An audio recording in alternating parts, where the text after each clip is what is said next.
नमस्कार. चॅनल बी प्रस्तुत आरोग्य मंत्रमध्ये आपल्या सर्वांचं मनपूर्वक स्वागत. रंगनाथ हॉस्पिटल कोल्हापूर आणि गोकुळ IVF सेंटरचे संचालक डॉक्टर प्रवीण हेंद्रे आपल्यासोबत आहेत आणि आज आपण त्यांच्याशी गप्पा मारणार आहोत. डॉक्टर साहेब नमस्ते. आत्तापर्यंतच्या भागामध्ये आपण खूप सगळ्या विषयांना स्पर्श केलेला आहे, खूप विषयांच्या बद्दल बोललेलो आहोत आणि काही विषय असे होते की ज्यांना फक्त त्या भागामध्ये आपण फक्त स्पर्श केला होता किंवा याविषयी आपण नंतर बोलू असंही काही वेळेला सांगितलेलं होतं. आणि त्यापैकी एक सगळ्यात महत्त्वाचा विषय म्हणजे ॲबॉर्शन. तर ॲबॉर्शनमध्ये त्यावेळेला तुम्ही म्हणालेला होतात की 2 प्रकारे होऊ शकतं. एक म्हणजे नैसर्गिकरित्या गर्भपात होणं आणि दुसरी गोष्ट म्हणजे की काही शास्त्रीय कारणामुळं किंवा काही मेडिकल इमर्जन्सीमुळं गर्भपाताला सामोरं जावं लागणं त्या स्त्रीला. तर याविषयी आज आपण बोलणार आहोत. आता गर्भपात म्हणलं तर म्हणजे तो जो आहे तो नैसर्गिक गर्भपात हा आपण वेगळा काढूया. आणि दुसरं जे आहे ते मेडिकल टर्मिनेशन ऑफ प्रेग्नन्सी. तर मेडिकल टर्मिनेशन ऑफ प्रेग्नन्सी जी आहे ही MTP ॲक्ट ही 1971ला आपल्या देशामध्ये म्हणजे ती सुरू झाली. कायद्यानुसार कायदा 1971ला झाला म्हणून त्याला MTP 1971 ॲक्ट असंच म्हणतात. आणि रिसेंटली मला वाटतं आता 1-2 वर्षापूर्वी त्याच्यामध्ये अमेंडमेंट झाली. म्हणजे पूर्वीच्या कायद्याप्रमाणे कसं होतं की म्हणजे 20 आठवड्यापर्यंत हा गर्भपात करता येत होता. म्हणजे त्यामध्ये 2 हे ठेवले होते, त्यांनी टप्पे ठेवले होते. एक म्हणजे पहिले 3 महिने 12 आठवड्यापर्यंत आणि 12 ते 20. तर अशा 2 ह्याच्यामध्ये गर्भपात करता येत होता. पण जसं सोनोग्राफी म्हणजे आता डेव्हलप होत गेली आणि काही म्हणजे जी जीवनाला घातक अशी जी व्यंग म्हणजे निष्पन्न व्हायला अर्भकाच्या जीवनाला घातक निष्पन्न व्हायला लागली. आणि त्यातल्या जास्तीत जास्त म्हणजे हृदयाचे जे काय हे आहेत म्हणजे आजार आहेत म्हणजे कंजनायटल हे ॲनॉमलीज ज्या आहेत हृदयाच्या, त्या ॲनॉमलीजचं डिटेक्शन जे आहे हे साधारण 20 आठवड्यानंतर हे चांगल्या प्रकारे करता येते. बरं. प्रश्न असा असायचा की 20 आठवड्यापर्यंत प्रेग्नन्सी टर्मिनेशन करायला कायद्यानं म्हणजे अलाउड होतं, पण 20 आठवड्यानंतर नव्हतं. मग नवीन हा सगळा कायदा निघाला आणि त्याच्यामध्ये हे सगळं त्यांनी ॲड केलं. आता एवढंच नाही तर आता 24 आठवड्यापर्यंत कायद्याने गर्भपात करता येतो. त्याला मेडिकल टर्मिनेशन ऑफ प्रेग्नन्सी असं म्हणतात. पण अगदी 26-27 आठवड्यापर्यंत सुद्धा म्हणजे ॲबॉर्शन करता येतं जर त्याच्यामध्ये म्हणजे त्या गर्भाला जर काय समजा म्हणजे तो जन्मलं आणि ते नॉर्मल जीवन जगण्यास असमर्थ जर असेल, पण त्यासाठी मात्र गव्हर्नमेंट मेडिकल कॉलेजच्या पॅनल पुढे पेशंट जायला लागतो. आणि त्या पॅनलने एकदा जर ठरवलं की इवन अगदी परवापर्यंत 30 आठवड्यापर्यंत सुद्धा केलेले आहेत, तर त्यांनी हे ठरवायचं असतं की हा गर्भ म्हणजे नॉर्मल जीवन जगण्यासाठी सक्षम नाही आहे. आणि हे जेव्हा पॅनलची म्हणजे तशी हे होते काय म्हणतात तसं मत तयार होतं, तेव्हा ते पॅनल कोर्टाकडं परमिशन मागतं आणि कोर्ट परमिशन देतं की हे गर्भपात करायला हरकत नाही. आणि तो गर्भपात 24 आठवड्यानंतरचा जो गर्भपात आहे हा केवळ आणि केवळ सरकारी दवाखान्यातच होतो आणि विथ परमिशन ऑफ कोर्ट. सगळ्यात तुम्हाला गंमत असं सांगतो, MTP ॲक्ट ही ह्याच्यामध्ये भारताच्या संविधानाप्रमाणे हे जी केलेली ॲक्ट आहे ह्याच्यामध्ये स्त्रीला आपला गर्भ ठेवायचा किंवा नाही यासाठी संपूर्ण मुभा दिलेली आहे. बरं. तिला कोणाचे फक्त जेव्हा ती सज्ञान नसेल, 18 वर्षाच्या खाली असेल, तेव्हा मात्र पालकाची त्याला परमिशन लागते. आणि ते पालकाची परमिशन म्हणजे त्या 18 वर्षापूर्वी वयाच्या 18 वर्षापूर्वी जर गर्भधारणा झाली तर त्याला जे काय कायदे लागू आहेत पॉक्सो वगैरे ते अतिशय गंभीर आहेत. बरोबर. त्यामुळे इव्हन पालकांनी जरी त्याला संमती दिली तरीसुद्धा ज्या पुरुषाकडून ही गर्भधारणा झाली आहे त्या अज्ञान मुलीवरती जर हे काय म्हणतात गर्भधारणा तिची झाली, त्याला कारणीभूत असलेल्या पुरुषाला किंवा व्यक्तीला पॉक्सो कायद्याखाली अटक होऊ शकते नाही होतेच. अच्छा. त्याला काय पळवाट काय नाही आहे, कारण त्यांनी सज्ञान नसलेल्या मुलीबरोबर त्या हे काय म्हणतात समागम करणे हा कायद्याने पूर्ण गुन्हा आहे. आता मग त्या फक्त ह्याच्यामध्ये आईवडिलाची संमती लागते. कारण ते अज्ञान आहे, अजून काय सज्ञान झालेलं नाही, 18 बरोबर. वर्षाचं झालं नाही. पण 18 वर्षाच्या पेक्षा मोठ्या कोणत्याही स्त्रीला, विवाहित असू दे, अविवाहित असू दे, ती आपला गर्भ ठेवायचा किंवा नाही याचा संपूर्ण अधिकार, म्हणजे भारत हा असा एकमेव देश आहे जगात की त्यांनी स्त्रीला पूर्ण स्वातंत्र्य दिलेलं आहे. बरं. त्यासाठी नवऱ्याची, आईवडिलांची, कुणाचीही संमती घ्यायची म्हणजे म्हणजे गरज नाही. तिने स्वतः एकदा ठरवलं की हा गर्व मला नको आहे, आणि त्याच्यामध्ये इतकी म्हणजे कारणं त्यांनी दिलेली आहेत की म्हणजे कशासाठी, ही नको आहे. हां, इंडिकेशन्स हां. फॉर टर्मिनेशन ऑफ प्रेग्नन्सी ती इतकी आहेत की अगदी तिला मानसिक, ती जर म्हणाली की मला हे मूल जन्मल्यानंतर मला मानसिक त्रास होणार आहे, हो. मग ते मानसिक त्रास होणार आहे का नाही हे कोणी सिद्ध करू शकत नाही. पण ती जर म्हणाली की होय, की हे मानसिक त्रास मला होऊ शकतो, मला मानसिक इजा होऊ शकते, तर अलाउड आहे हां, तसं. अलाउड आहे तिला. ते सांगतो म्हणजे. पण तुम्हाला सांगतो अमेरिकेतल्या सुद्धा अगदी एवढ्या प्रगत देशामध्ये काही काही राज्य आहेत की ज्याच्यामध्ये तिथं ॲबॉर्शन अलाउड नाही आहे. हं, हं. म्हणजे ह्याच्यामधले जे मिडल ईस्टचे ज्या कंट्रीज आहेत काही, त्या कंट्रीजमध्ये ॲबॉर्शन म्हणजे अलाउड नाही आहे. आणि मग तिथं जे काय होतं ते इल्लिगल ॲबॉर्शन होतं. आणि आपल्या देशामध्ये ही इल्लिगल ॲबॉर्शन्स 1971 पूर्वी होती, आणि ती झाल्यानंतर बऱ्याच ज्या माता आहेत ह्या म्हणजे त्यांचा म्हणजे मृत्यू होत होता. कारण ते मेडिकल टर्मिनेशन जे काय हे अगदी शास्त्रशुद्ध पद्धतीनं करता येण्यासारखा गर्भपात आहे. पण तो वेगवेगळ्या प्रकारे कोणतं केमिकल जननमार्गामध्ये घाला, किंवा कुठली स्टिक घाला, किंवा असे वेगवेगळ्या फार विचित्र म्हणजे म्हणजे आता आमचं 76ला म्हणजे ॲडमिशन झालं, तर त्यापूर्वीचे एक आमचे सर सगळे सांगायचे ना की त्या सगळ्या एक केसेसच्या स्टोरी जर ऐकल्या तर आपल्या अंगावर काटा येईल किंवा शहारं येईल, अशी त्या कंडिशन्स होत्या. आणि नंतर मात्र आता हे बऱ्यापैकी सुलभ झालेलं आहे. आणि कोणतीही स्त्री हं. मला हा गर्भ नको आहे असं जेव्हा ती म्हणते 24 आठवड्यापर्यंत, म्हणजे ॲक्च्युली 20 आठवड्यापर्यंत होते, आता 24 आठवड्यापर्यंत झाले, तर तिचा गर्भपात कायदेशीररित्या करता येऊ सरकार शकतं. मान्य हं. कोणत्याही गर्भपात केंद्रामध्ये करता येणं शक्य आहे. हा झाला पार्ट, म्हणजे ज्यांना गर्भ मुद्दाम नको आहे तो गर्भपात. हं. आणि दुसरा जो गर्भपात आहे तो म्हणजे नैसर्गिक गर्भपात. नैसर्गिक गर्भपात मला वाटतं आपण एकदा चर्चा करताना सांगितलेलं आहे की जे काही गर्भ तयार होतात त्यातले जवळजवळ म्हणजे मेजॉरिटी ऑफ गर्भ जे आहेत हे गर्भाशयात पोचण्यापूर्वीच हो. खराब होतात. म्हणजे त्यातल्या 30% गर्भ हे आपल्याला डिटेक्टेबल गर्भधारणा सोनोग्राफीद्वारे किंवा अशा प्रकारे होते. आणि त्यातले सुद्धा काही गर्भ जे आहेत हे गर्भपात होतात, ते कसे हे आपण बघूया. तर जगामध्ये साधारणपणे दरवर्षी 7,30,00,000 ते वर्ल्ड हेल्थ ऑर्गनायझेशनचा आकडा आहे. हं. 7,30,00,000 हे जगामध्ये गर्भपात होतात दरवर्षी. एका वर्षाला. आणि बरं. साधारणपणे ह्याचं प्रमाण जे आहे हे 15 ते 44 वर्षाच्या वयोगटामध्ये 1040च्या दरम्यान गर्भपात होतात. बरं. आणि त्यात परदेशात जे आहेत हे त्याचं प्रमाण जरा कमी आहे, 12 होतात. हे जगातलं सगळं प्रमाण त्यांनी सांगितलं आहे. आणि ज्या डेव्हलपिंग रिजन्स आहे, म्हणजे डेव्हलपिंग कंट्रीज आहेत ह्याच्यामध्ये 1034 वगैरे असे गर्भपात होतात. आणि म्हणजे आपल्याला जे दिसतात ते गर्भपात दिसतात.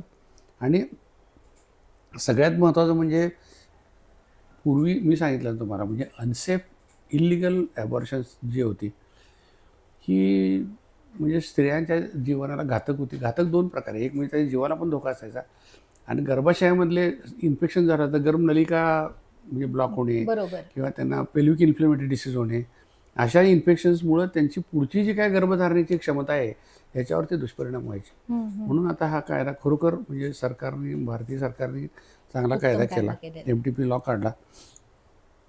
त्यामुळं मॉर्टॅलिटी जी आहे म्हणजे मृत्यूप्रमाण, माता मृत्यूप्रमाण ॲबॉर्शन नंतर ते हे कमी खूप कमी झालेलं आलेलं आहे आता.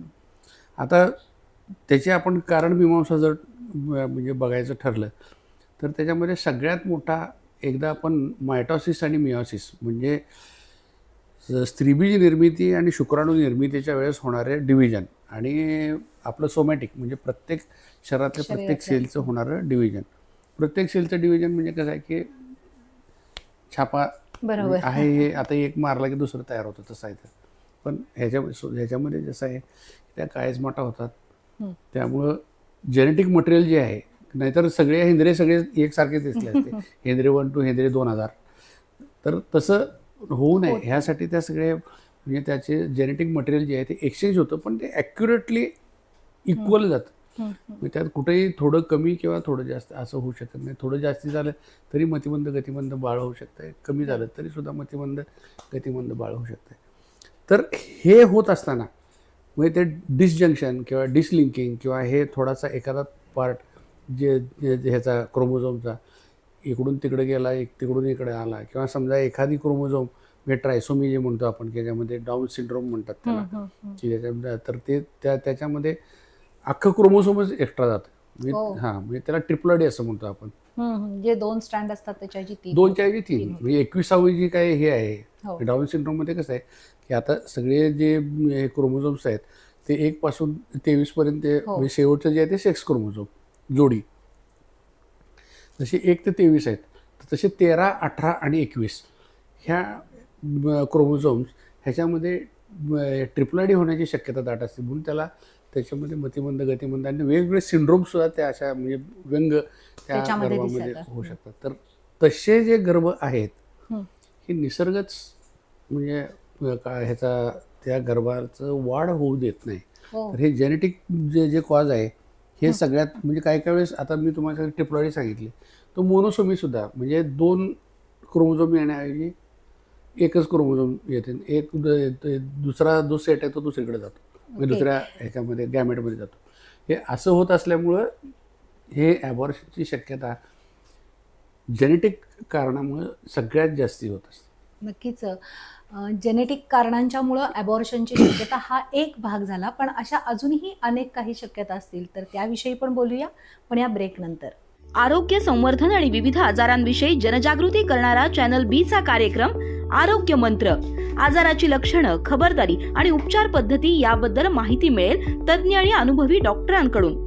आरोग्य मंत्र मध्ये पहा रंगनाथ हॉस्पिटलचे स्त्रीरोग तज्ज्ञ डॉक्टर प्रवीण हेंद्रे यांना. या कार्यक्रमात आपण त्यांच्याशी IVF म्हणजे काय, संतुलित आहार कसा असला पाहिजे, फॅब्रॉइड म्हणजे काय, 2 सीझर झाले तर रिस्क नेमकी कोणती असते, लहानपणापासून मुलींची वाढ होत असताना त्यांच्या आरोग्याची काळजी कशी घ्यायची या सर्वांविषयी संपूर्ण माहिती. आरोग्य मंत्र दर शनिवार सायंकाळी 7:30 वाजता 532 क्रमांकाच्या बी चॅनलवर. ब्रेकनंतर पुन्हा एकदा आपल्या सर्वांचं मनपूर्वक स्वागत आरोग्य मंत्रमध्ये. डॉक्टर, आपण बोलत होतो की गर्भपाताची नेमकी कारणं काय आहेत, त्यापैकी एक सगळ्यात महत्त्वाचं कारण म्हणजे की जेनेटिक, की ज्यामुळं नैसर्गिकरित्याच असे गर्भ पुढे वाढू दिले जात नाहीत आणि त्या गर्भपात होतो. या व्यतिरिक्त काय काय? आता दुसरं म्हणजे मॅटर्नल हेल्थ, म्हणजे आईच्या म्हणजे जी हेल्थ आहे ह्याचे जे काय कंडिशन्स आहेत, म्हणजे हॉर्मोनल इम्बॅलन्स, म्हणजे गर्भधारणेसाठी आणि गर्भ टिकण्यासाठी प्रोजेस्टेरॉन नावाचा हॉर्मोन जे आहे याची गरज आहे. आणि ते हॉर्मोन्स जर काय प्रमाण जर कमी झालं शरीरातलं, हे बरीच जी कारणं आहेत, मला वाटतं त्याच्या डिटेलमध्ये जाण्यात काय कारण नाही, त्यामुळे होऊ शकतं. दुसरे महत्त्वाचं कारण म्हणजे इन्फेक्शन्स होतात. एक वेगवेगळी इन्फेक्शन्स आहेत. म्हणजे टॉर्च नावाचा, आता मी एक टॉर्च नावाच्या इन्फेक्शनबद्दल बोलतो तुम्हाला. तर हे जे टॉक्झोप्लाझ्मा आणि ही जी काय 4 जे हे आहेत टॉर्च एक्झामिनेशन केले जाते, ते आता फक्त एका ॲबॉर्शन पुरतं ते मर्यादित आहे. बरं. पण बऱ्याच वेळेस ते रिकरंट म्हणजे वारंवारच्या गर्भपातामध्ये ती तपासणी केली जाते आणि त्याला अननेसेसरी त्याला ट्रीटमेंट केली जाते. तर ते टॉर्च आता ॲब्सोल्यूट झालेलं आहे. म्हणजे टॉर्चच्या इन्फेक्शनमुळं वारंवारचे गर्भपात होत नाही, तर फक्त एक वेळेस तो गर्भपात होऊ शकतो. त्यामुळे त्याची तपासणी आणि त्याचे उपचार करत बसण्यात काही अर्थ नसतो. कारण आपण आज हा ॲबॉर्शनचा सब्जेक्ट संपला की रिकरंट प्रेग्नन्सी लॉस याच्याकडे जाणारच आहोत, तेव्हा त्याच्याबद्दल आपण जास्ती बोलू शकू. त्याचबरोबर ऑटो इम्युन डिसीज असतात. ऑटो इम्युन डिसीज म्हणजे कसं की आता आपल्या शरीरामध्ये आपले स्वतःचे जे काही सेल्स आहेत ह्या सेल्सनाच मारक अशा अँटीबॉडीज तयार होतात, त्याला ऑटो इम्युन डिसीज असं म्हणतात. तिसरी गोष्ट म्हणजे गर्भाशयाचे म्हणजे जेव्हा ते तयार होत असताना म्हणजे जे प्रजनन क्रियेमध्ये गर्भाशय जेव्हा निर्माण होतं, 2 गर्भनलिकेपासून तयार होतं, तर त्याच्यामध्ये होणारे जे ॲनोमलीज आहेत, म्हणजे काही वेळेस एक भाग विकसित होत दुसरा नाही. होत नाही. एक जरी 2 झाले तरी सुद्धा मध्ये पडदा असतो. अगदी जननमार्ग म्हणजे बाहेर योनिमार्गापर्यंत तो पडदा असतो. म्हणजे असे हे जे काय आहेत आणि किंवा गर्भाशयाच्या मुखाच्या ज्या काय ॲनॉमली आहेत, अशा ॲनॉमलीमुळे सुद्धा म्हणजे गर्भपात होतो. हं. तिसरी गोष्ट म्हणजे लाईफस्टाईल. म्हणजे आपल्याकडं एवढं प्रमाण नाही आहे, पण तरीसुद्धा सिगरेट स्मोकिंग किंवा ड्रग्स म्हणजे अल्कोहोलचा अतिरिक्त वापर त्यानंसुद्धा होऊ शकते. तिसरी गोष्ट म्हणजे आता सध्या सगळ्यात महत्त्वाचा आहे ते एन्व्हायरमेंटल फॅक्टर, हो. पोल्युशन. मग त्यामुळं हे टॉक्सिन्स जे आहेत, वेगवेगळ्या टॉक्सिन्सला आपण हवेतलं प्रदूषण. हवेतले, पाण्यातले, अन्नातले, आहारातले सगळे टॉक्सिन्सला आपण आता एक्सपोज्ड होत आहे. त्यामुळे त्याच्यामुळे सुद्धा हे होते. आणि कॅफिनचं अतिरिक्त प्रमाण जर अच्छा, तेही गर्भपाताला कारणीभूत गर्भपाताला असतं. कारणीभूत असतं.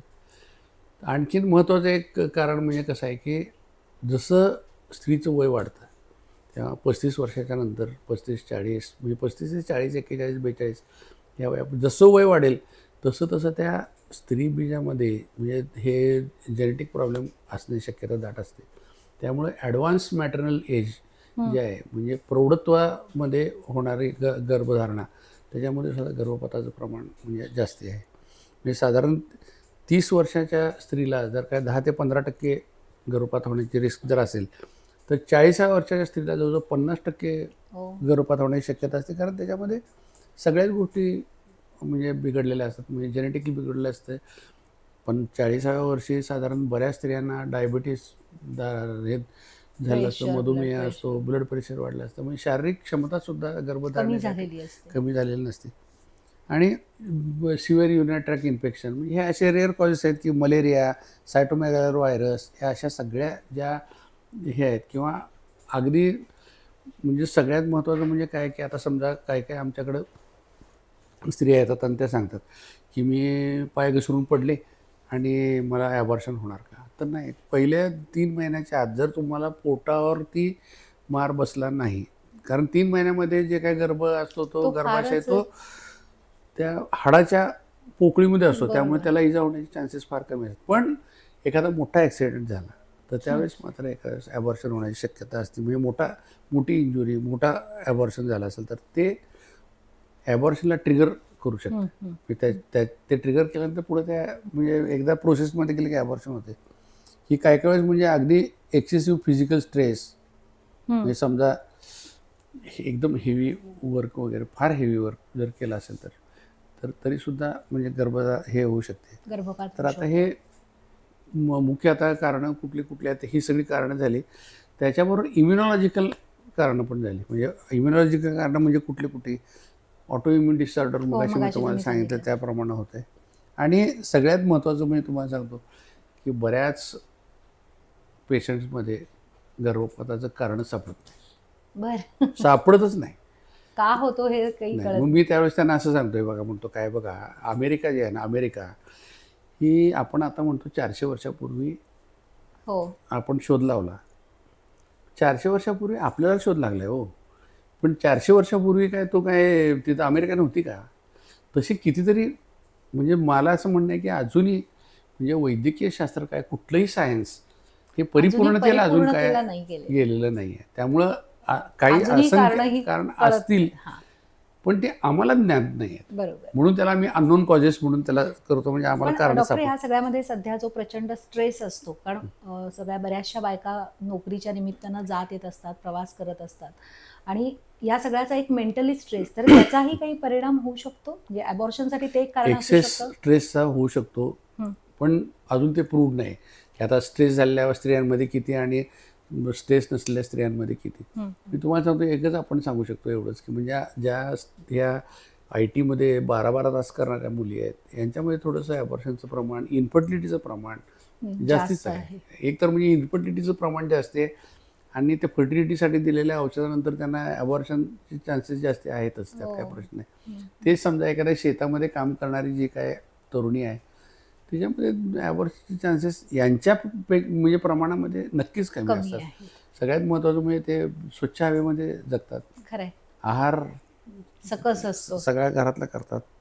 आणि दुसरी गोष्ट म्हणजे कसं माहिती आहे की याच्याबरोबरच काही क्रॉनिक हेल्थ कंडिशन्स जे आहेत त्याच्यामध्ये सुद्धा ॲबॉर्शनची शक्यता दाट असते.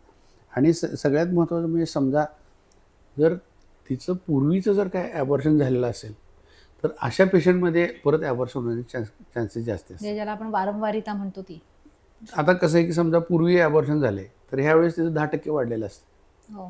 मग पुढच्या वेळेस परत 20% वाढलेलं असतं, परत त्यानंतर 30% वाढलेलं असतं. म्हणजे असं समजा वारंवार तिला गर्भपात व्हायला लागले तर त्या हे काय म्हणतात त्याला म्हणजे पहिल्या हिस्ट्री ऑफ फर्स्ट ॲबॉर्शन त्याच्यामध्ये बाकीच्या नॉर्मल कंडिशन्सपेक्षा गर्भपाताचं प्रमाण वाढलंच असते. नॉर्मली जेव्हा नैसर्गिकरित्या जेव्हा गर्भपात होतो तर तो साधारण किती महिन्यापर्यंत होतो? आता तुम्हाला सांगतो की गर्भपाताचं सगळ्यात जास्त प्रमाण जे आहे ते 12 आठवड्याच्या आत होतं. 12 आठवड्याच्या आत. म्हणजे हे जेनेटिक वगैरे जे आहेत ना, जर्म प्लाझम डिफेक्ट वगैरे जे म्हणतो ते 12 आठवड्याच्या आत होते. आणि ॲनाटॉमिकल प्रॉब्लेम जे आहेत म्हणजे समजा मगाशी तुम्हाला सांगितलं गर्भाशयाला पडदा असणे किंवा गर्भाशयाचे जे व्यंग आहेत किंवा गर्भाशयाच्या मुखामध्ये जर म्हणजे विकनेस आहे, सर्वायकल इनकॉम्पिटन्स म्हणतो आपण, हे किंवा हे काय म्हणतात दुसरे जे आहेत की म्हणजे समजा RH इनकॉम्पॅटिबिलिटीमध्ये पहिल्या बाळानंतरच्या दुसऱ्या प्रेग्नन्सीमध्ये, तर असे जे ॲबॉर्शन्स आहेत हे 12 आठवडे ते 24 आठवड्यापर्यंत जास्त होतात. आणि 24 आठवड्यानंतर जे काय आम्ही म्हणतो त्याला ॲबॉर्शन म्हणत नाही आम्ही, तर त्याला प्रीमॅच्युअर लेबर म्हणून सांगतो मी, प्रीमॅच्युअर लेबर.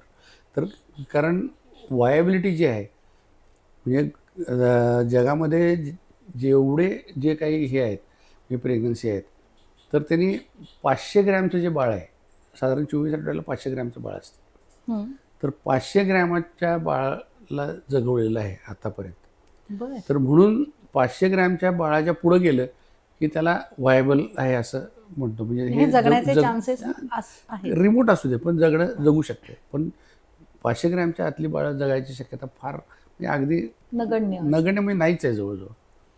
म्हणून ॲबॉर्शनची व्याख्या जी आहे ती 500 ग्रॅम किंवा 24 आठवड्यापर्यंत असं ते त्याने ही दिलेली आहे. आणि त्या पुढचं जे आहे ते प्रीमॅच्युअर लेबर म्हणजे अपुऱ्या दिवसामध्ये होणारी ते म्हणजे बाळंतपण असं त्याला म्हणजे संबोधतो आम्ही. तर ह्याच्यामध्ये सुद्धा ही सगळी इतकी कारणं झाली. मग तुम्ही असं म्हणाल की मग हे प्रिव्हेंट कसं करायचं, एक्झॅक्ट प्रिव्हेन्शन कसं, प्रिव्हेन्शन मॅनेजमेंट कशी करायची. सगळी ॲबॉर्शन्स मगाशी तुम्हाला सांगितलं का नाही की पहिली 10% झालं की दुसऱ्या वेळेस परत मी पुढच्या वेळेस थोडं वाढू शकते, तर सर्व ॲबॉर्शन्स आम्ही म्हणजे हे करू शकत नाही, वाचवू शकत नाही. बरोबर.